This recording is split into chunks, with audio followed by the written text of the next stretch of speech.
Swiss air quality technology company IQ air द्वारा जारी 2022 के आंकड़ों के अनुसार दुनिया का सर्वाधिक प्रदूषित शहर कौन सा है?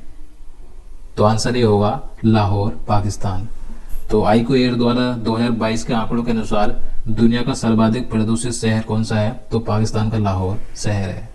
अब देखिए दुनिया के टॉप 10 सबसे प्रदूषित शहरों में 6 भारतीय शहर शामिल हैं, लेकिन हम दो टॉप 5 शहरों की बात करें जो दुनिया में सबसे प्रदूषित हैं, तो इसमें प्रथम स्थान पर है पाकिस्तान का लाहौर, दूसरे पर है चीन का होतान, तीसरे पर भारत के राजस्थान राज्य का भिवाड़ी शहर है, ये तीसरे स्थान पर है इस लिस्ट में, और दिल्ली ये चौथे स्थान पर है, जबकि 5वें स्थान पर है पाकिस्तान का पेशावर। नेक्स्ट क्वेश्चन है, आईक्यू एयर द्वारा जारी 2022 के आंकड़ों के अनुसार वर्ल्ड एयर क्वालिटी रिपोर्ट में दुनिया का सर्वाधिक प्रदूषित देश कौन सा है? तो अब देखिए बात करें दुनिया का सबसे प्रदूषित देश कौन सा है आईक्यू एयर के द्वारा, तो इसमें प्रथम स्थान पर है चाड। चाड ये दुनिया का सर्वाधिक प्रदूषित देश है। देखिए दुनिया के टॉप 5 सबसे प्रदूषित देशों की बात करें तो प्रथम स्थान पर चाड है, दूसरे पर इराक है, तीसरे पर पाकिस्तान, चौथे पर बहरीन है, 5वें पर है बांग्लादेश। जबकि भारत की बात करें तो भारत इस सूचकांक में 8वें स्थान पर है। अगला क्वेश्चन है, जलवायु परिवर्तन प्रदर्शन सूचकांक 2023 में 63 देशों में से भारत की रैंक क्या है? तो आंसर सी होगा 8वीं। तो जलवायु परिवर्तन प्रदर्शन सूचकांक 2023 यानी कि क्लाइमेट चेंज परफॉर्मेंस इंडेक्स 2023 में भारत को 63 देशों की सूची में से 8वां स्थान मिला है। देखिए इस इंडेक्स की बात करें तो देखिए किसी भी देश के द्वारा बेहतर प्रदर्शन नहीं करने के कारण किसी भी देश को उच्च रेटिंग प्राप्त नहीं हुई है, यानी कि इस इंडेक्स में किसी भी देश ने अच्छा प्रदर्शन नहीं किया, तो इसलिए किसी भी देश को पहला, दूसरा और तीसरा स्थान नहीं मिला है। जबकि चौथे स्थान पर है डेनमार्क, 5वें पर स्वीडन है और भारत है इसमें 8वें स्थान पर। और इस इंडेक्स का जारी करता है German watch new climate institute और क्लाइमेट एक्शन नेटवर्क, तो इसके द्वारा जारी किया गया था। अगला क्वेश्चन है, मर्सर के जीवन यापन की लागत सर्वे 2023 के अनुसार भारत में प्रवासियों के लिए सबसे महंगा शहर कौन सा है? तो भारत में प्रवासियों के लिए सबसे महंगा शहर है मुंबई, तो आंसर बी होगा। तो देखिए मर्सर के कॉस्ट ऑफ लिविंग सर्वे 2023 के अनुसार भारत में प्रवासियों के लिए सबसे महंगा शहर कौन सा है? तो मुंबई है। इसके बाद दूसरे स्थान पर नई दिल्ली है और तीसरे स्थान पर है बेंगलुरु।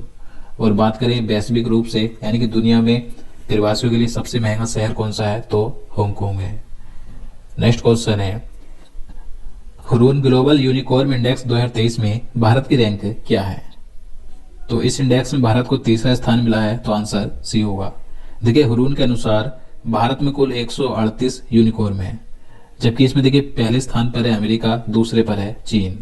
देखिए बात करें यूनिकॉर्न क्या होता है, तो देखिए यूनिकॉर्न ये एक स्टार्टअप कंपनी होती है जिसकी वैल्यूएशन $1 अरब या इससे अधिक होती है, यानी कि यदि कोई प्राइवेट कंपनी जिसका बाजार मूल्य $1 अरब के पार हो जाता है तो वह कंपनी यूनिकॉर्न लिस्ट में शामिल हो जाती है।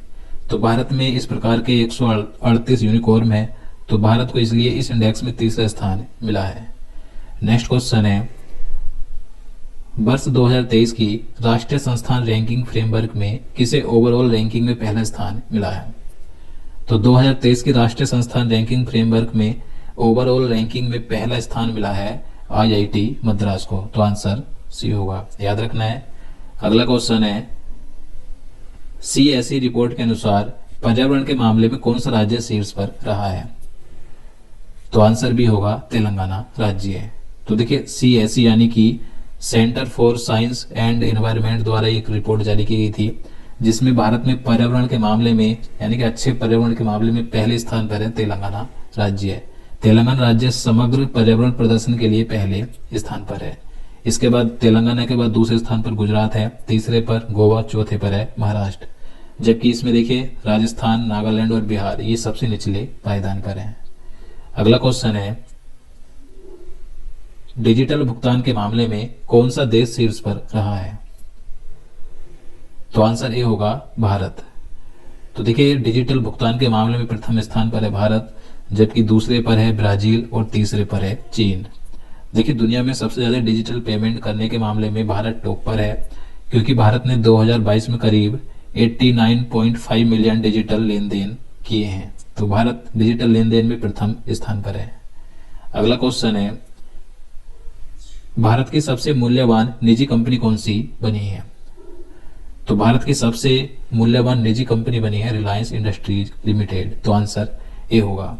देखिए, हुरून इंडिया की 2022 की burgundy private Hurun India 500 list के अनुसार भारत की सबसे मूल्यवान निजी कंपनी है रिलायंस इंडस्ट्रीज, जबकि इसके बाद दूसरे स्थान पर है टीसीएस और तीसरे स्थान पर है एचडीएफसी बैंक। नेक्स्ट क्वेश्चन है, भारत के सबसे वैल्यूएबल ब्रांड का खिताब किसे मिला है? तो भारत का सबसे वैल्यूएबल ब्रांड बना है टाटा ग्रुप। तो आंसर भी होगा। देखिए, टाटा ग्रुप ये 26.4 अरब डॉलर की ब्रांड वैल्यू के साथ देश के कारोबारी समूह में सबसे ऊपर है। तो टाटा ग्रुप पहला इंडियन ब्रांड है जिसे 25 अरब डॉलर के मार्क को पछाड़कर अपनी ब्रांड वैल्यू बनाई है। तो भारत का सबसे वैल्यूएबल ब्रांड का खिताब मिला है टाटा ग्रुप को, याद रखना है। तो दोस्तों, आज के लिए इतना